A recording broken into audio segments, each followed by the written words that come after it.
Vamos lá, gente.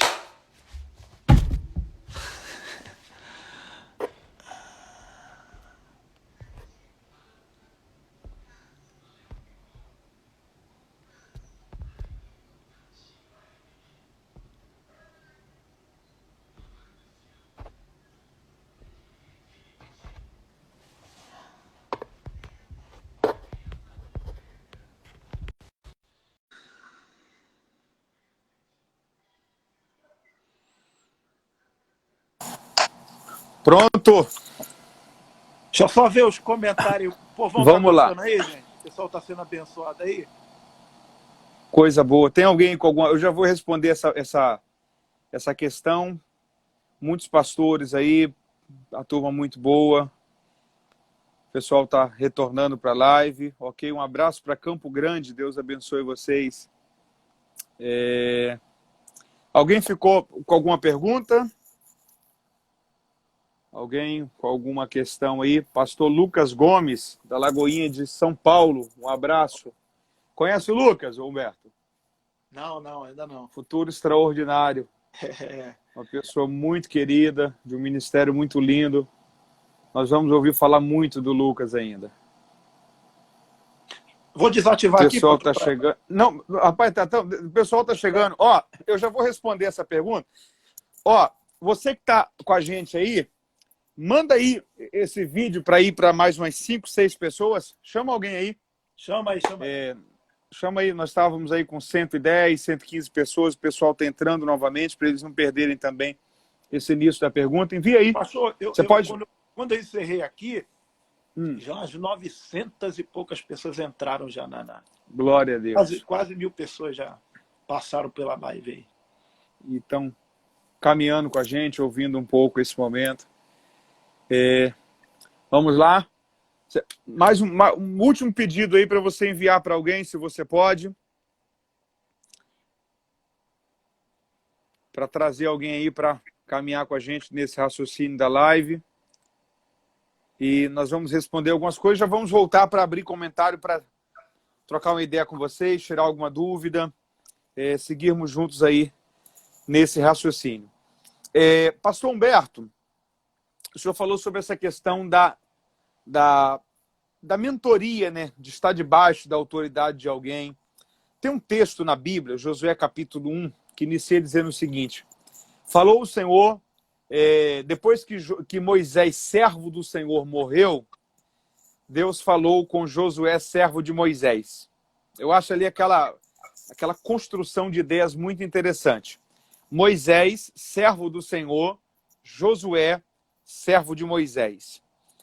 Josué ele vai suceder a Moisés, mas Deus faz questão de deixar claro que antes dele ser um líder, antes de Josué ser um líder, ele havia sido um servo de Moisés. E aí tem uma ideia muito interessante naquele texto que diz o seguinte: é praticamente impossível servir a Deus sem servir a um homem. É praticamente impossível servir a Deus sem servir a uma liderança. Eu penso que, de algum modo, essa questão da mentoria, ela é fundamental. Ela é fundamental para que alguém possa crescer, desenvolver e evitar o máximo possível de cometer erros na sua caminhada. Erros sempre vai ser cometido em um momento ou em outro. Principalmente quando alguém vai iniciar algo. Esses dias eu estava conversando com um colega, ele é pastor de uma igreja em célula, e ele estava falando sobre um pastor no Brasil que é um líder e que ele praticamente iniciou um modelo de visão celular. E aí sempre alguém questiona, fala assim, mas a visão dele é muito boa, mas tem aquele problema ali, tem essa questão, tem aquela outra. E ele falou uma coisa que eu achei muito interessante. Ele diz o seguinte, quando alguém está iniciando algo, quando está criando uma visão, um modelo, ele está abrindo uma mata na foice. E quando você está com a foice abrindo mata, sempre tem, às vezes, um pé de laranja que você cortou ali, e alguém olha e fala assim, mas aquilo ali era um pé de laranja? Aí você fala assim, mas eu estou abrindo mata, eu não percebi. Então, sempre quando alguém está criando algo, iniciando, nessa força de querer fazer alguma coisa, hora ou outra um erro vai ser inevitável. Porque iniciar algo, ter uma visão e ir em direção a essa visão, sempre vai ser algo muito desafiador. Então, eu penso que, de algum modo, quando a gente traça essa trajetória a ser seguida, se a gente tem um mentor, se a gente tem alguém que orienta, que aconselha, fala assim, ó, cuidado, isso daqui não é o melhor, cuidado com essa situação, talvez é melhor você fazer isso daqui, vai facilitar muito. Eu tenho uma visão sobre mentor que eu acho que ela pode ser útil para alguém que está assistindo a gente. Mentor é alguém que chegou onde você quer chegar e sabe o caminho. Mentor é alguém que está 10, 15, 20 anos à frente e pode te ajudar a fazer a trajetória certa. Então, não ter um mentor é perigoso demais. Não ter alguém que oriente é perigoso demais. E aí tem uma outra questão também. Às vezes a pessoa tem um bom mentor, mas é um péssimo discípulo. Porque Judas tinha o melhor de todos os mentores, mas era alguém que não aceitava ser repreendido, que não aceitava orientação, que não aceitava ser discipulado. Então, eu acho que o sucesso no ministério passa pelo casamento dessas duas situações. Alguém que é um aluno que aceita aprender, que está disposto a ser corrigido, que está disposto a reconhecer que errou, que não tem o orgulho de dizer eu não errei, mas tem a humildade de dizer não, eu errei, eu quero aprender, eu preciso melhorar nisso daí. Mas também ter alguém que sabe o caminho, que vai orientar e que vai dizer, ó, cuidado, não é legal isso para você, essas companhias não são legais para alguém que vai traçar a trajetória ministerial que você traça. Então, eu penso que ter um mentor, alguém que orienta, alguém que aconselha, é fundamental para alguém que quer ter êxito no ministério. O que o senhor pensa sobre isso? Pastorzão, o rapaz colocou aqui no comentário, ele colocou assim, e se o teu líder for um Saul? Ele colocou aqui se o teu líder aí, for um posso Saul, responder essa? Pode. Se o seu líder for um Saul, você tem que ser um Davi. Tem um livro do Jenny Edwards chamado Perfil de Três Reis, que ele fala o seguinte, Davi, ele lidou com Saul, mas não deixou de ser Davi. Ele lidou com Absalão, mas não deixou de ser Davi. Porque o tipo de pessoas que as outras pessoas são, não tem que mudar o tipo de pessoa que eu sou. Eu reproduzo a natureza que eu tenho.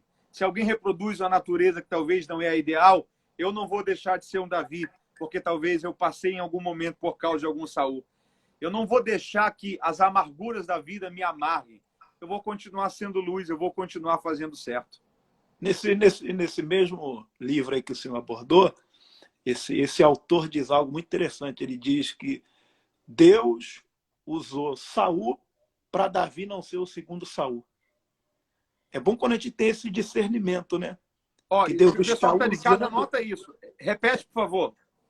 Deus usou Saul para Davi não ser um segundo Saul. Na realidade, Saul foi um instrumento que Deus usou para forjar Davi.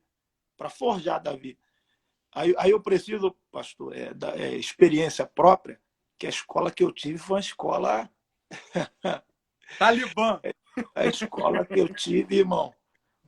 Quem foi aprovado nessa escola, irmão? Meu Deus. Aonde for, vai ser bênção.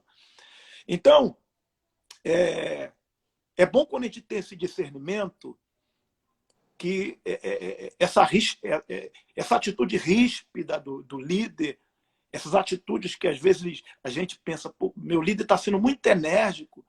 Na realidade, isso é Deus tratando da gente. Esse livro está muito vivo na minha cabeça, que o senhor acabou de... Um dos melhores livros sobre lealdade. Está muito vivo, porque... Eu vou anotar o nome dele aqui.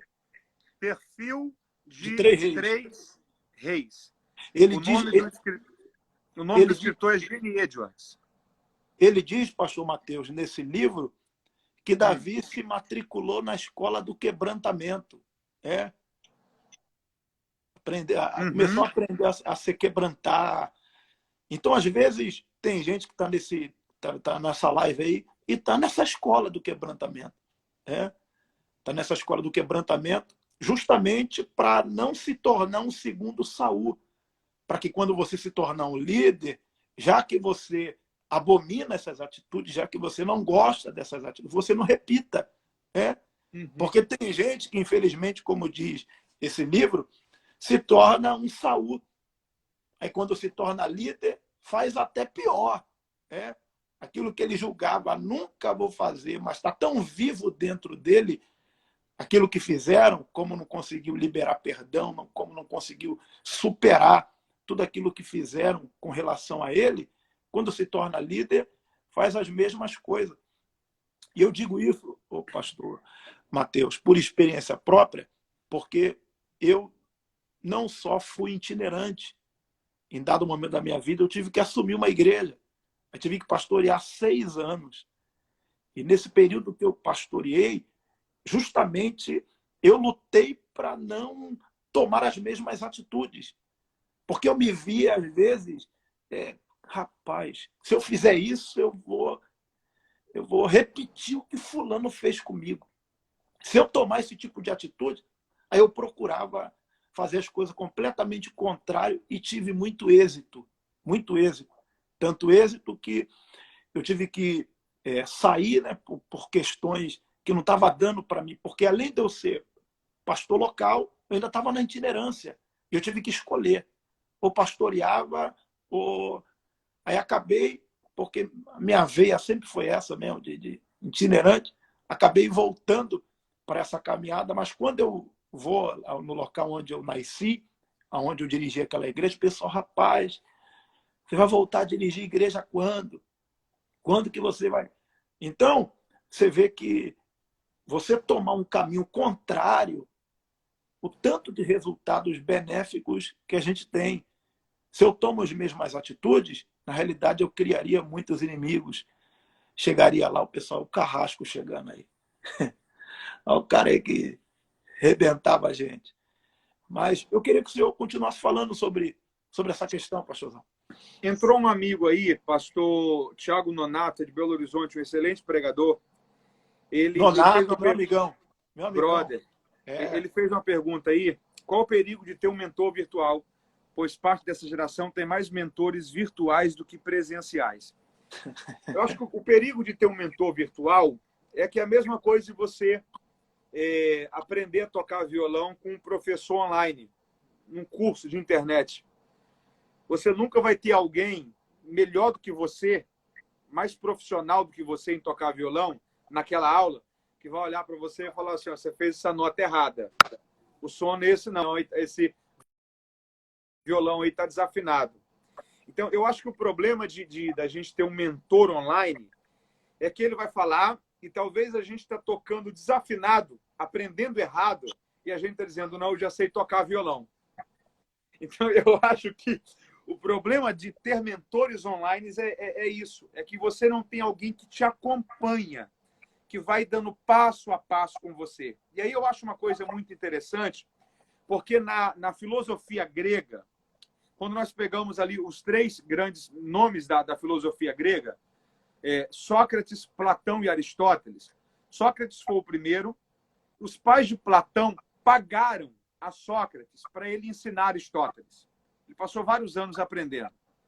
Aí os pais de Aristóteles pagaram a Aristóteles para eles fazerem com Platão a mesma coisa que os pais de Platão haviam feito com Sócrates.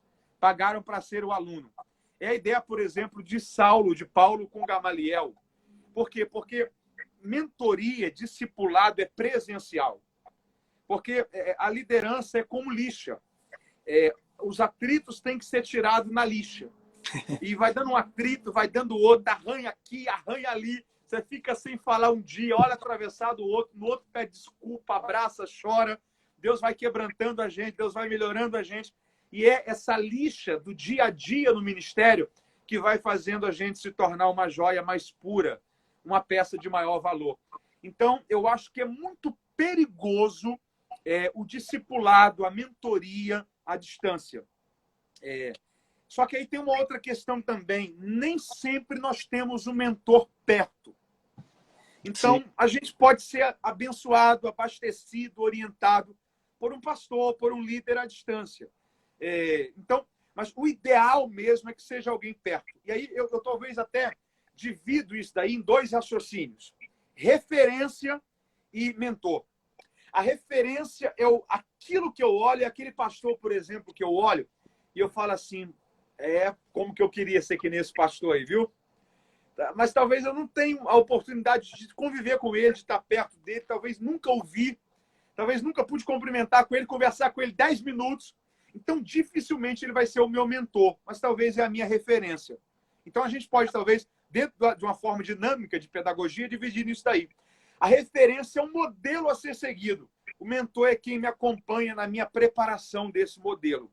Mentor é alguém que chegou onde eu quero chegar e pode me orientar, pode me ajudar a evitar os erros que talvez ele cometeu e pode me ajudar para que eu não cometa. Agora, essa questão que falaram aí sobre Saul e sobre Davi, essa questão de não reproduzir a natureza, tem uma passagem que eu acho ela maravilhosa. Lembra a cura de Naamã, a jovem israelita, judia, que foi presa e levada para a Síria?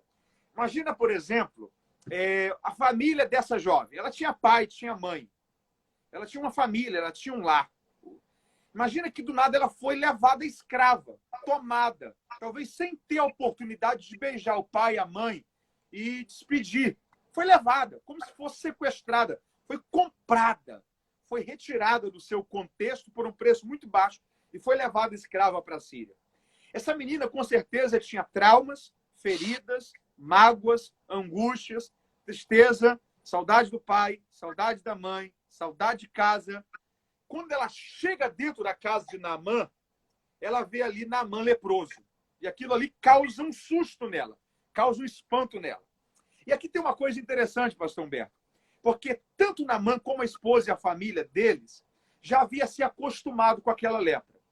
Foi preciso alguém de fora vir, foi preciso alguém que não era daquele contexto vir, para olhar para aquilo e dizer, não se conforme com isso, não. Você não pode se conformar com aquilo que não é normal. Aí talvez tenha alguém que está assistindo essa live que, infelizmente, já se acostumou com aquilo que é normal. Talvez um casamento que precisa ser restaurado, um filho que não obedece mais pai, um pregador que não estuda mais, que não se prepara mais, que não teme mais a Deus. Talvez está só sendo profissional do púlpito. Aí talvez precise alguém passar numa live para olhar para essa pessoa e dizer, tem lepra aí. Você está acostumando com algo que não é normal. Não se conforme com aquilo que não é normal. Reaja, lute, decida melhorar isso daí. Aí ela olha para Naamã e fala assim, tem um homem de Deus lá em Samaria que eu tenho certeza que se o meu Senhor for lá, ele pode te curar dessa lepra. Olha que nobreza dessa moça. Ela poderia olhar para Naamã e dizer assim, eu até sei como te ajudar, mas você me tirou dos meus pais, né? Você me fez o mal. Eu não vou te ajudar, não. Você me prejudicou, não foi? Eu vou evitar te ajudar. Mas não foi isso que ela fez. Em outras palavras, que ela está dizendo é o seguinte, eu não vou deixar que o mal que você me fez me impeça de te fazer o bem. Eu não vou deixar de o fato que você ter me tirado como escrava da minha casa, do meu contexto, da minha família, me impeça de te fazer o bem. Por quê? Porque a sua natureza pode até aceitar coisas mais. A minha não. A minha natureza só concorda, participa e pratica de coisas boas. Você me prejudicou, mas eu vou te ajudar. Tem um homem de Deus lá em Samaria que vai te ajudar a resolver isso daí. Então, eu penso que a gente precisa entender isso. E a gente tem que entender outra coisa. Às vezes, Deus permite que alguém tenha uma postura dura com a gente para corrigir algo na gente que talvez a gente está errando agora, mas se a gente errar daqui 10, 15 anos, vai ser irrecuperável o erro. Tem falhas que podem ser cometidas no início. Tem erros que são até toleráveis no início, mas lá na frente não tem solução, não tem jeito, não tem restauração e recuperação. Então, talvez, Deus está permitindo alguém ser difícil no tratamento, ser duro no palavreado, no trato, ser ríspido, arranhando a convivência com alguém que está assistindo a gente, e talvez a pessoa está olhando e está dizendo assim, não, esse aí está querendo me matar, ele está querendo me frustrar, ele está querendo me tirar da minha trajetória, eu tenho tantos sonhos, tantos projetos, ele está querendo acabar comigo. Talvez é Deus usando essa pessoa para forjar submissão, obediência, dependência de Deus nessa pessoa, e talvez Deus está permitindo tudo isso, não porque essa pessoa é má, mas porque Deus quer formar essa lição nessa pessoa que está sendo aluno nessa escola. E há uma segunda lição também. todo mal que Deus permite alguém fazer comigo é para que eu aprenda que eu nunca devo fazer esse mal com outra pessoa. Então, se você que está ouvindo essa live aí, está sofrendo porque alguém ou te prejudicou ou fez mal a você em alguma situação, irmão, levanta a cabeça, bola para frente, avança e aprenda uma coisa. O mal que te fazem está te ensinando para você nunca ser esse tipo de pessoa, nunca manifestar esse comportamento com alguém. Pastor Mateus, um outro desafio na questão ministerial é muito simples o que eu vou falar, mas a questão do elogio. Jesus sempre usou essa tática do elogio, elogiou o o centurião, a fé dele, elogiou tanta gente. E tem muita gente que tem dificuldade em receber elogio e tem gente que canaliza para o mal a questão do elogio. E eu queria que o senhor também falasse a respeito disso, porque tem gente que, infelizmente, não consegue receber e, quando recebem o elogio, elas acabam entrando nessa paranoia que elas precisam sempre responder à altura. Que quando pregar ou quando estiver fazendo algo, a coisa tem que acontecer devido os elogios que ela está recebendo e acaba causando mal, porque o dia que não dá certo, a semana que a coisa parece que não flui, fica frustrado, fica decepcionado, porque, claro, quem te convida quer que você faça o melhor, quer que você dê o melhor. Mas tem gente que ela vai tão nessa, ela está tão nessa ânsia de ela no tá final, tão carente. ela está tão carente nessa ânsia de no final, rapaz, na linguagem nossa, virou, hein? Aconteceu. E quando alguém diz para ela não virou, não aconteceu, acabam ficando frustrados. Como lidar com essa questão, pastor, do elogio? Pastor Humberto,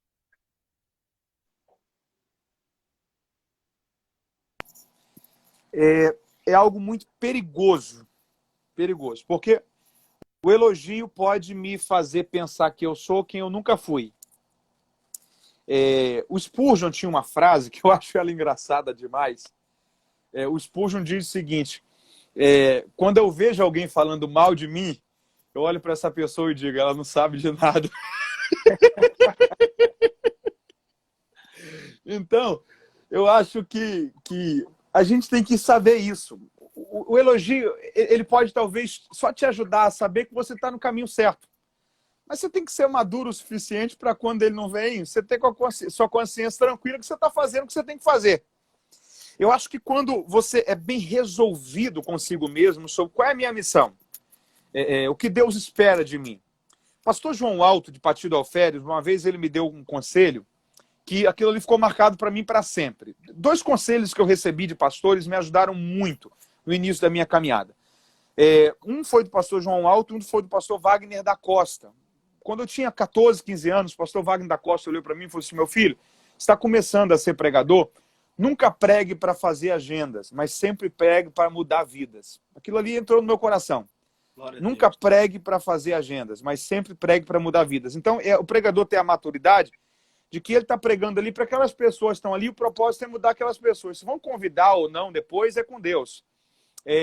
Uma primeira coisa que deixa o pregador ser bem resolvido consigo mesmo. Segunda coisa, o pastor João Alto, uma vez ele falou comigo o seguinte, falou assim: Mateus, pregador nenhum tem responsabilidade nenhuma de fazer fogo descer na igreja.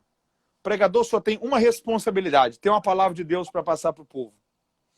Então, se batizou 500 ou não batizou nenhum, se converteu 10 ou se não veio ninguém na frente, o pregador tem que ser bem resolvido consigo mesmo. A palavra que estava no meu coração eu entreguei.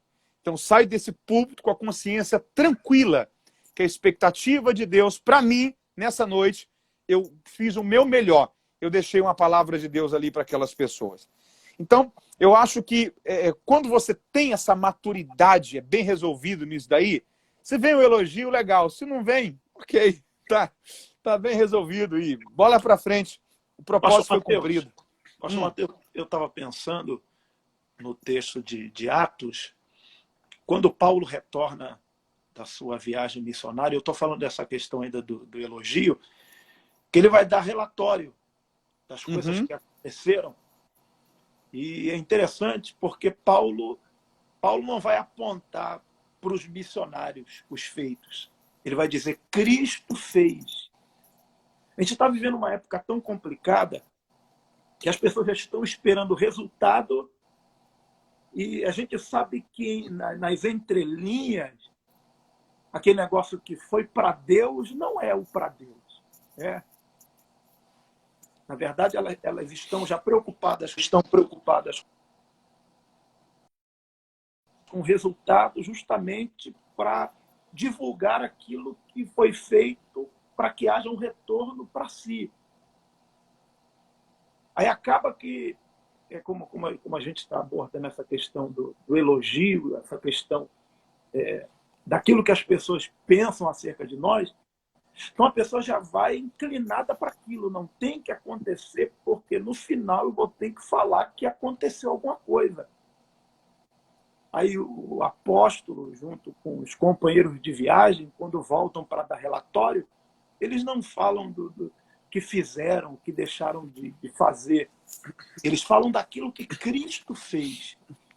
E a gente precisa voltar para essa questão de centralizar Cristo. Quem fez foi Cristo.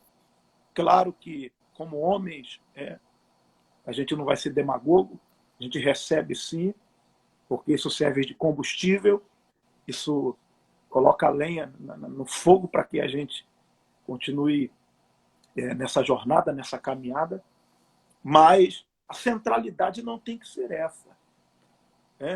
A centralidade tem que ser Cristo. A causa não é essa, né? A causa não é essa. A causa é Cristo. A causa é Cristo. Então, olhando para essa questão de Paulo, eu tive que repensar muitas coisas, porque a gente lê a Bíblia e o Espírito Santo vai ministrando no nosso coração. Porque se a gente não vigiar, a gente acaba sendo seduzido por essa vaidade. Eu preciso confessar, e quem me conhece sabe que eu sou muito verdadeiro. Às vezes a gente recebe convite, alguém, pô, irmão, e no convite já, tipo que quer te coagir, como se a gente fosse o agente do avivamento, como a gente fosse o detentor do fogo, entendeu? As pessoas querem te coagir. E eu sou um camarada meio duro, né? Quem me conhece sabe, eu vou às vezes dar uma resposta meio aqui, porque a minha escola foi outra, entendeu? Minha escola foi outra. Eu aprendi aquele evangelho muito simples. Eu aprendi que você pode ser simples, mas ser profundo. Eu sei que o evangelho é muito simples, então às vezes as pessoas ficam até meio chateadas com a resposta que eu dou. O camarada às vezes virou para mim e disse, rapaz, tu não quis pregar naquele dia. Como é que eu não quis pregar? Você não pregou com vontade. Falei, irmão, talvez para você eu não tenha ministrado com vontade, mas se você for fazer um censo aí, alguém foi edificado, alguém foi abençoado. A questão é que você acha que o resultado é o pulo, é o grito que alguém deu, é o batismo, é alguém que caiu no chão. O resultado vai muito além disso. O resultado não é grito apenas, não é histeria. Tem gente que, às vezes, aquela mensagem tão simples que a gente achou que não teve repercussão, mudou a semana daquela pessoa. Quem sabe mudou até o dia. A pessoa vai dormir, rapaz, minha noite mudou meu dia, eu vou dormir tranquilo, eu vou dormir em paz. Então, que a gente não se perca nessa questão de achar que a gente precisa demonstrar resultado. O que a gente tem que fazer é pregar. O que vai acontecer é com Deus. A gente tem que pregar. Por mais que a gente, o senhor e muitos pregadores que estão aí, já tem um tempo de caminhada, já domine até o sermão, já sabe até algumas técnicas. O que me move e o que move quem está me ouvindo aí não pode ser os artifícios que eu vou usar para que a coisa aconteça, para que haja uma efusão. Na realidade, eu tenho que ser fiel à mensagem que Deus colocou no meu coração, porque com certeza, alguém vai ser edificado, alguém vai ser abençoado através da pregação do Evangelho. Pode falar, meu pastor. Tem uma ideia que diz o seguinte: o pregador ele não pode sofrer da síndrome do Messias. O que é a síndrome do Messias? É a ideia de que essa igreja vai ser uma antes de Cristo e a outra depois de Cristo. Vai ser uma antes de eu passar por lá e a outra depois que eu passar por lá. O que a gente precisa entender é que o pregador, o serviço do pregador é de um auxílio ao que às vezes o pastor está construindo ali há 5, 10, 15 anos. A pregação é um mistério, porque às vezes a gente prega 1 hora e a palavra de Deus ali foi 3 minutos e a gente falou 57. Às vezes tem irmão que fala com a gente no final da porta: ô pastor, eu estava precisando tanto a resposta de Deus, quando o senhor falou isso daqui, foi a resposta que eu precisava. E eu não falei nada daquilo. Meu amigo, oi. Eu vou pegar só o carregador aqui rapidinho, está descarregando. Tranquilo. Aqui. Tá? Mas pode continuar. Tá. O reverendo Jeremias Pereira, ele tem uma aplicação interessante. Ele diz que a pregação é um mistério, porque às vezes o pregador fala abacaxi, a pessoa entende banana. E a resposta que ela precisava ouvir estava naquilo ali. Ela sai do culto dizendo: Deus falou comigo, resolveu no meu coração a resposta que eu precisava. E ela sai feliz, e às vezes nós não falamos nada daquilo que ela falou com a gente que nós falamos. Então, o que a gente precisa entender é que nós dependemos completamente de Deus. Eu não posso achar que, de algum modo, é a minha pregação. Se a palavra de Deus não estiver dentro da minha pregação, talvez ela não vai surtir nenhum efeito naquele que vai ouvir. Nós dependemos completamente de que Deus coloque a palavra dele misturada no meio das nossas e possa alcançar o coração daquele que tanto precisa receber e tanto precisa ouvir. Então, o pregador, de um modo geral, ele precisa ser muito maduro quanto a isso. Ele está indo para auxiliar o pastor local, que é quem cuida daquelas pessoas, que é quem visita aquelas pessoas, que é quem ouve aquelas pessoas, que é quem já está lidando há 2, 3, 4, 5, 10 anos com aquela pessoa. O pregador tem a oportunidade dada por Deus de ir àquele lugar para deixar uma palavra e para auxiliar, servir na missão que aquele pastor está ali há tanto tempo já desenvolvendo e acrescentando naquele local. Então, eu penso que essa questão dessa maturidade é algo que é muito fundamental para o pregador entender a missão que ele tem, a expectativa de Deus para o desenvolvimento que ele vai desenvolver através do seu ministério da pregação. Agora, falando sobre essa questão da pregação e do pregador de um modo geral, eu penso que o que nós talvez estamos precisando é isso, é essa maturidade como ministros, de nem sermos desanimados por causa das críticas e nem deixarmos que elogios nos façam pensar mais do que somos. Nós somos servos, somos instrumentos de Deus para abençoar pessoas, para deixar uma palavra de Deus no coração de pessoas, e somos mordomos, temos apenas a responsabilidade de tirarmos da despensa confiada por Deus aquilo que de fato é o alimento de Deus, para que aquelas pessoas possam ser alimentadas e abastecidas através daquela palavra. Eu gostaria de ouvir um pouco esse pessoal que está assistindo com a gente aí. Será que tem alguém com alguma dúvida, alguma pergunta? Nós estamos aqui para trocar um pouco de ideia na conclusão dessa live. Se você puder, ainda não sai, não. Fica aí mais uns 5 minutinhos, nós estamos concluindo já. Pode falar, Humberto. Não estou aguardando o pessoal colocar pergunta aí. Põe aí, gente, as perguntas. Você que deseja tirar alguma dúvida aí. Nós temos quantas pessoas que estão nos assistindo aí que pregam ou que têm desejo de pregar?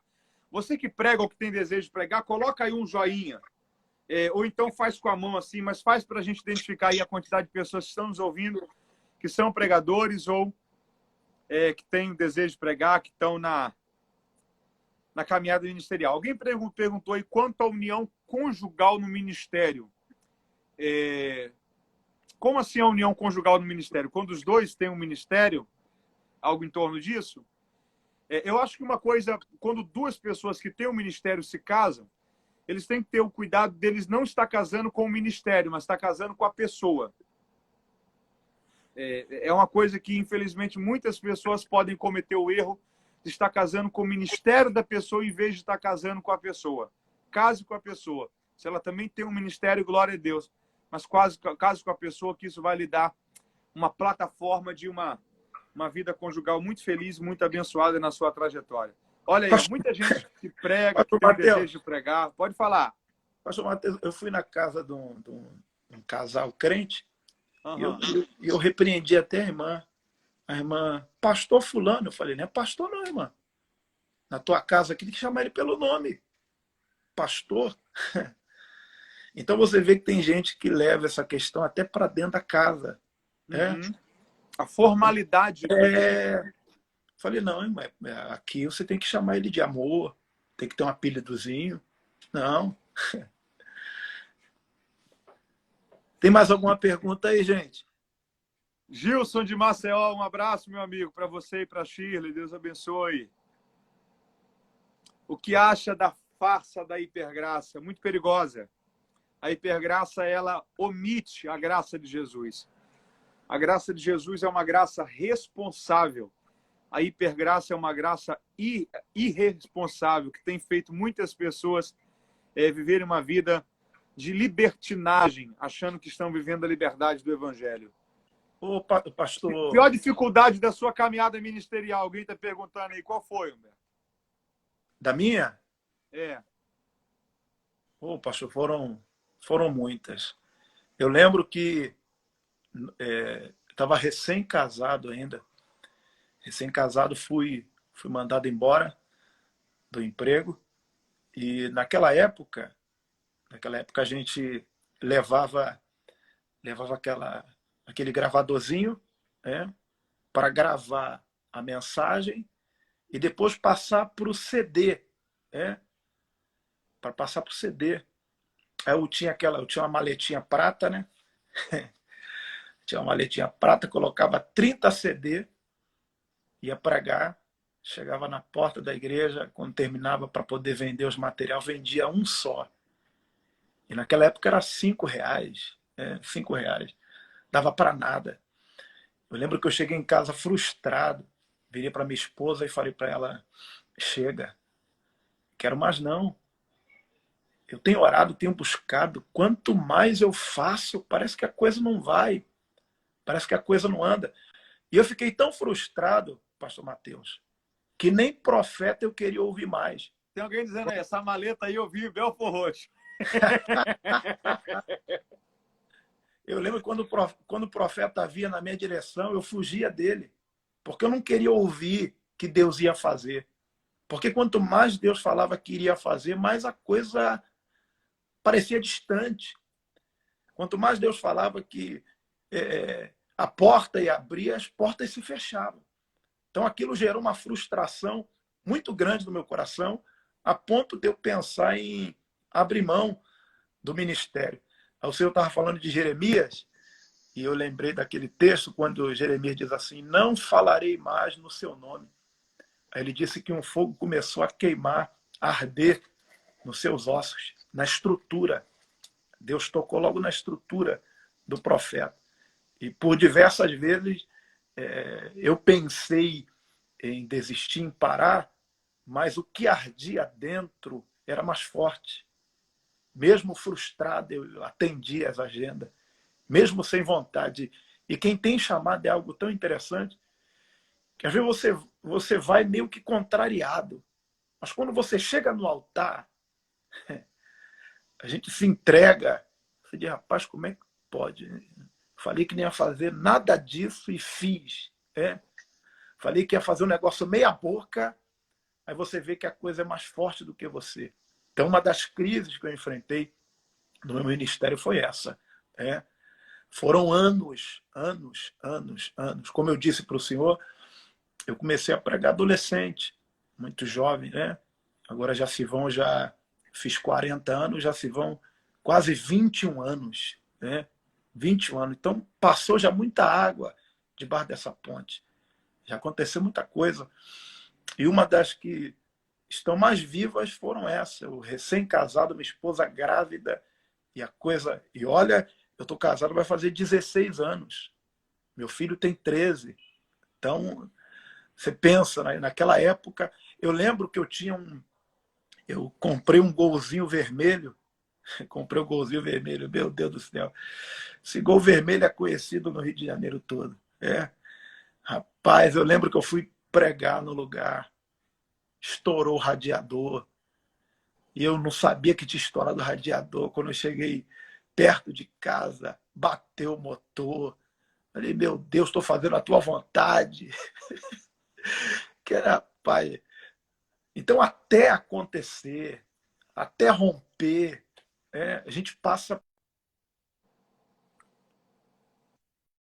muitas fases, por muitos momentos delicados e complicados, meu pastor. São pelo menos 10 anos, né, Humberto?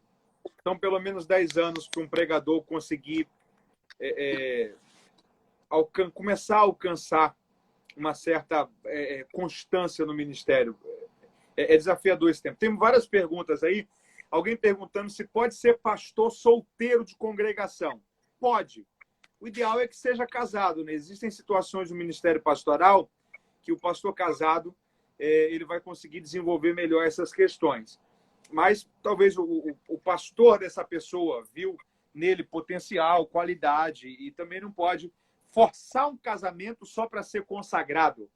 O casamento é uma das decisões mais bem pensadas que devem ser feitas na vida. Tem gente perguntando, é necessário o cristão se posicionar entre arminianismo e calvinismo? Não. Isso daí vem a partir do século XVI. E não tem só arminianismo e calvinismo. Tem molinismo, tem semi-pelagianismo, porque, na verdade, o Armínio ele vai aperfeiçoar a ideia de... O Calvino ele vai aperfeiçoar a ideia de Pelágio. Não, o Calvino vai aperfeiçoar a ideia de Agostinho, e o Armínio vai aperfeiçoar a ideia de Pelágio. Então, tem o arminiano, o semi-pelagiano, tem o calvinista, tem o molinista da teologia de João Molina. Então, não se prende a isso, não. São pontos de vista da teologia, mas a salvação ela não comporta dentro de um pote que alguém olhou e falou assim, eu penso isso daqui sobre salvação. A teologia é muito grande para você prender a teologia dentro de um pote. Deixa eu ver se tem outra pergunta aqui. O que o senhor me fala em relação ao texto que o pastor deixou as 99 para ir atrás da ovelha perdida? Tem uma coisa do contexto cultural aí que muita gente fala. Nenhum pastor era pastor de mais de 20 ovelhas, no contexto cultural da época. Nenhum pastor era pastor de mais de 20 ovelhas. Então, se tinha ali 100 ovelhas, tinha pelo menos 5 pastores. No contexto cultural, se um judeu ouvisse essa parábola, é isso que um judeu ia entender. A Bíblia diz que, e tem versões que dizem que, se não me foge de memória, a versão de Lucas diz que fica no deserto, e a versão de Mateus diz que fica na montanha. São duas versões diferentes. Pode ser que Jesus contou essa parábola mais de uma vez, e em um cenário ele falou no deserto, em outro cenário ele falou na montanha, e em dos dois casos seja verídica a versão que está sendo contada. Mas a ideia que se tem ali é a seguinte: o pastor percebe que uma das ovelhas se perdeu, e então ele vai em busca dessa ovelha e deixa as 99 com os outros 4 pastores. E o texto diz que quando ele encontra, ele vai de volta para casa e não para o deserto. Por quê? Porque certamente no fim do dia, esses pastores que ficaram com as 99 ovelhas reuniram o rebanho e levaram de volta para a vila onde eles moravam. E quando o pastor encontrou a ovelha pela noite, vai então em direção a essa vila. Então, não é que o pastor abandona 99 por causa de uma. Deus não abandona 99 por causa de um. Deus ele tem um cuidado com todos, mas ele também tem um cuidado com aquele que se perde. Quando aparentemente nada acontece na hora da ministração, o que fazer? Você não tem que ter a utopia de que tem que virar. Você tem que ter uma mensagem para pregar, com começo, meio e fim. Prega ela. Acabou de pregar? Devolve o microfone e sua missão foi cumprida. Verdade. Seu papel é entregar a palavra de Deus para o povo. Se Deus permitir, ok. Convite para você pregar aí em Bauru, Humberto. Da glória, a quarentena vai acabar, você já tem uma agenda em Bauru. Mas vamos lá. Como dominar o medo de errar no púlpito? Até eu, de vez em quando, hoje eu erro algumas coisas, às vezes conjugação verbal, sai do púlpito dizendo, poxa, errei tanta coisa da língua portuguesa. Então, o erro, ele é humano. Humberto, eu tenho uma história engraçada. Tem alguma história engraçada sua de pregação para você contar aí para gente? Eu tenho uma história engraçada do ministério. Você tem alguma aí? Pastor, tenho várias. Deixa eu contar a minha primeiro. Posso contar a minha primeiro? Pode. Eu tinha mais ou menos 17 anos de idade. Meu áudio melhorou agora? Sim, tá bom. Eu tinha mais ou menos 17 anos de idade. E aí eu fui pregar Eu já fui pregar em outra cidade de bicicleta. Você também já foi? Eu tinha uma magrela. Eu já fui pregar em outra cidade de bicicleta. E aí eu fui pregar. E aí eu tinha pregado coisa de umas 2 semanas antes. E uma mulher tinha vomitado uma enfermidade. E aí, graças a Deus, depois teve um laudo que ela estava com câncer, depois fez os exames, não tinham mais. Então nós cremos que Deus fez com que a cura acontecesse através daquele comportamento. Ela vomitou muita coisa esquisita e eu saí daquele culto com muita fé, achando que eu era agora o Gilmar Santos, que eu ia curar todo mundo. Aí, coisa de uma, 2 semanas depois, eu fui pregar no congresso, e eu pregando e tal, e pregando. Tinha uma mulher na minha frente, assim, no corredor da igreja, na cadeira de roda. E aí, no meio da mensagem, eu olhei e falei, traga essa mulher aqui agora! Aí trouxeram a mulher. A mulher tava com um pano na frente. Irmão, novo, cara, 17 anos, eu peguei aquele pano, mas puxei. Eu ia mandar aquela mulher andar. Quando eu puxei, as pernas da mulher amputadas no joelho.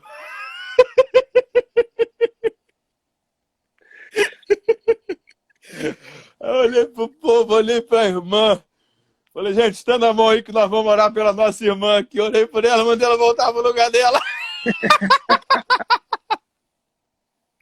Nunca me esqueço disso, cara. Coisa boa, pureza do início. Você tem alguma história engraçada sua aí? Na realidade, eu tenho história dirigindo igreja, dirigindo vigília. Eu lembro, pastor, que eu estava dirigindo a vigília e os pregadores, de Campo Grande, Bruno, os amigos lá de Campo Grande, eram eles que sempre estavam com a gente lá cooperando. Eu lembro que em dado momento o negócio pegou fogo e alguém começou a falar em línguas. Falei, gente, vamos ouvir o que Deus tem para falar. Saiu um irmão correndo, pastor Mateus, lá de trás, colocou a mão na irmã. Eis que, quando ele falou, eis que deu epigarro. Aí ele virou no ouvido da irmã, só eu ouvi aquilo. Ele disse, daqui a pouco eu te entrego. E voltou. Quando terminou a vigília, eu falei, a irmã está esperando ainda. Até eu já vi foi coisa nessa caminhada, cara. Muita coisa. E em vigília acontece coisa demais. De tudo. O pentecostal, ele é muito criativo, né? E como ele é muito emotivo, ele não calcula as consequências. E aí sempre faz coisas que ficam engraçadas. Mas, meu amigão, que bom. Tem mais alguém com alguma dúvida aí? E a gente tem que fazer mais lives. Esse momento, às vezes, de descontração, travou a língua, ajuda muito. Às vezes, pessoas que estavam aí com dúvidas, com preocupações. Meu irmão, avança, você que está aí, faz a obra de Deus. E esses dias alguém mandou uma mensagem para mim, e aí ele disse o seguinte, falou assim, Mateus, eu estudo, eu quero ser pregador e tal, mas eu tenho medo de estar dedicando em algo que Deus não tem para mim. O que você me diz? Eu falei assim, ainda que talvez você não tenha um chamado no individual, você é a igreja, você tem um chamado no coletivo, ide por todo mundo e pregar o evangelho. Então, há várias oportunidades de pregar, não só no microfone, mas a oportunidade de pregar no ambiente de trabalho, de compartilhar Cristo para alguém, de compartilhar o amor de Deus para outras pessoas. Então, eu penso que essa perseverança no ministério é fundamental, porque tem coisas que só vão melhorar com o tempo. Tem coisas que só com o tempo vão ser bem resolvidas dentro da gente. Várias perguntas aí. Cristão com tatuagem é pecado? Tem um texto que proíbe? Não. Tem um texto que diz que tem que fazer? Também não. Se a sua consciência te condena, não faça. Eu não teria coragem de fazer. Mas eu não tenho como chegar para alguém que fez e dizer para a pessoa que ela pecou. Essa questão do que é pecado e o que não é pecado é muito delicado. Talvez o termômetro aí é aquele texto de Paulo que diz que tudo é lícito, mas nem tudo convém. Então, tem coisas que pode até ser lícita, mas talvez não convém. Então, vai muito da maturidade, do entendimento de cada um. Quero adquirir o seu livro, pastor Mateus. Como faço? Você pode adquirir. Posso colocar o número do WhatsApp aqui, o pastor Humberto? Claro. Ó, esse telefone aí, que se você puder, fixa ele para mim, por favor. O telefone, se você quiser adquirir a enciclopédia, eu tenho até uma perto de mim aqui, é uma obra que vai abençoar demais a sua vida. Essa obra aqui vai lhe ser muito útil, principalmente para quem prega, para quem tem o desejo de ensinar a Bíblia, para quem é professor de escola bíblica dominical. Eu gosto sempre de frisar que eu levei mais de 7 anos escrevendo esse livro. Então, é uma obra que foi preparada com muito carinho, e o propósito desse livro é ajudar você que é pregador, você que quer ser pregador. Muita gente, por exemplo, que às vezes me procura, pastor Humberto, procura o senhor também, e diz assim o seguinte: eu vejo vocês pregarem, às vezes de um versículo você prega 1 hora, como que tira tanta coisa de um versículo? Eu leio o texto, tenho dificuldade de saber o que tirar dali, o que falar dali. Esse livro foi escrito justamente para ajudar essas pessoas. Às vezes a pessoa tem que preparar uma palavra, por exemplo, sobre Noé. A pessoa vem aqui na letra N, às vezes tem 10, 15, 20 páginas explicando a vida de um único personagem da Bíblia. Contexto cultural, histórico, geográfico, interpretativo. Então, é um material que vai abençoar muito você que tem o desejo de pregar. Você que tem desejo de saber argumentar melhor as mensagens, saber extrair lições, detalhes. Não são apenas personagens masculinos, mas também personagens femininos. Então, para você aí que, por exemplo, de vez em quando prega para mulheres, no chá de mulheres, no congresso de mulheres, esse material vai te abençoar muito. É uma obra que vai lhe acrescentar demais. Está com frete grátis nesse dia, então eu quero ter a alegria de receber aí a sua mensagem nesse telefone de WhatsApp. Põe de novo o número aí, pastor. Eu vou colocar aqui. Aperta em cima dele e fixa. Aperta em cima dele e fixa. 022 99955 8919. 022 é o código de área, 99955 8919. Conseguiu identificar o número aí, Humberto? Consegui. E aí, só clicando nele, vai aparecer a opção fixar. Pronto, essa obra é uma obra de quase 500 páginas, uma leitura prática, fácil e muito profunda. É uma leitura simples, sem termos difíceis de ser entendidos, mas com muita argumentação. Eu sempre gosto de reforçar quem foram os revisores e os prefaciadores dessa obra. A revisão dela foi pelo reverendo Hernandes Dias Lopes e o prefácio foi pelo saudoso Dr. Russell Shedd.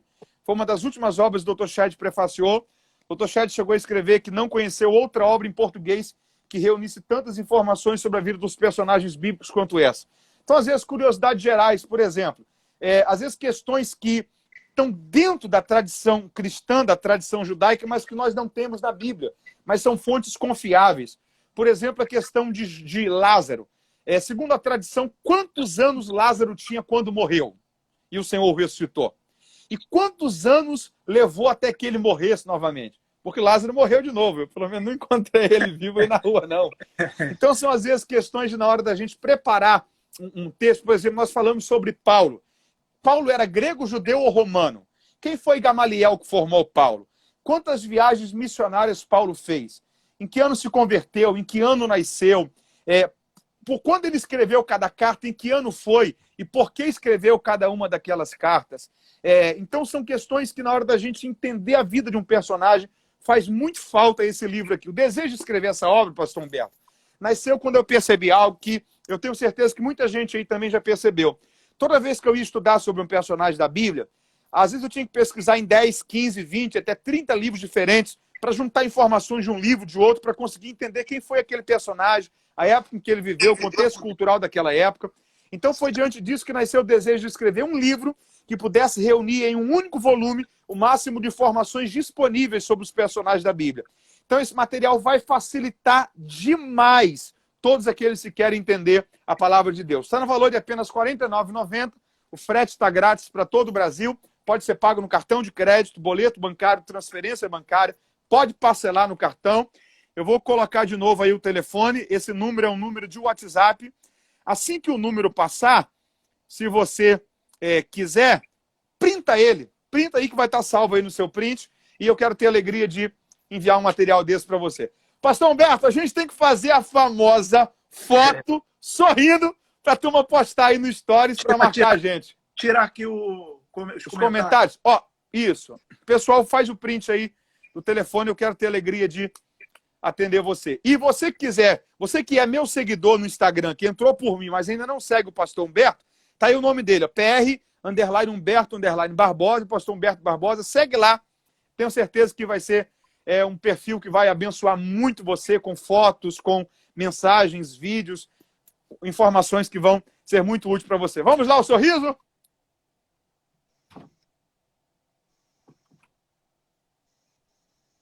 Pronto. Marca lá a gente vai repostar nas redes sociais. Meu amigo, em breve vamos fazer mais uma live. Ativa os comentários de novo aí, para a gente se despedir desse pessoal, por favor. Pastor Mateus, quero louvar a Deus pela sua vida.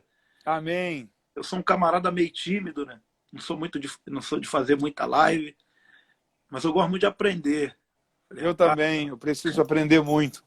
Falei, preciso hoje ouvir esse servo de Deus. Estou sendo muito edificado, fui muito abençoado pela sua vida.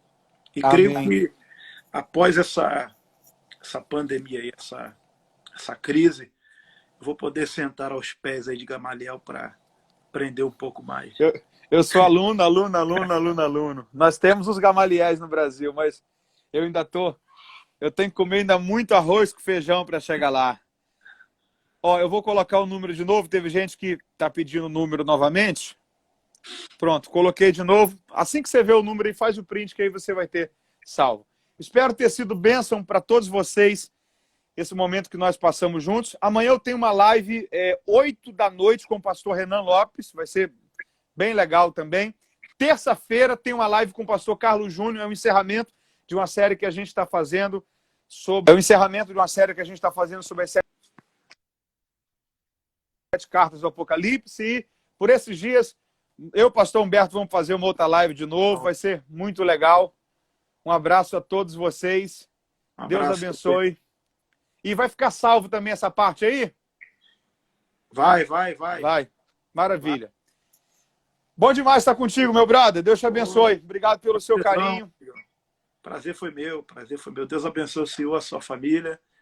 Amém. Deus abençoe esse povão que ficou com a gente até agora. Caio Lima, um abração para você também. Deus lhe use sempre. Caio Lima, um abraço, meu amigo. Manda um abraço aí para a galera da Bahia aí. Povão aí de Portugal. Se der tudo certo, outubro a gente está aí, gente. Um abraço. Em nome de Jesus. Tá bom. Um abraço, Pai do Senhor. Paz.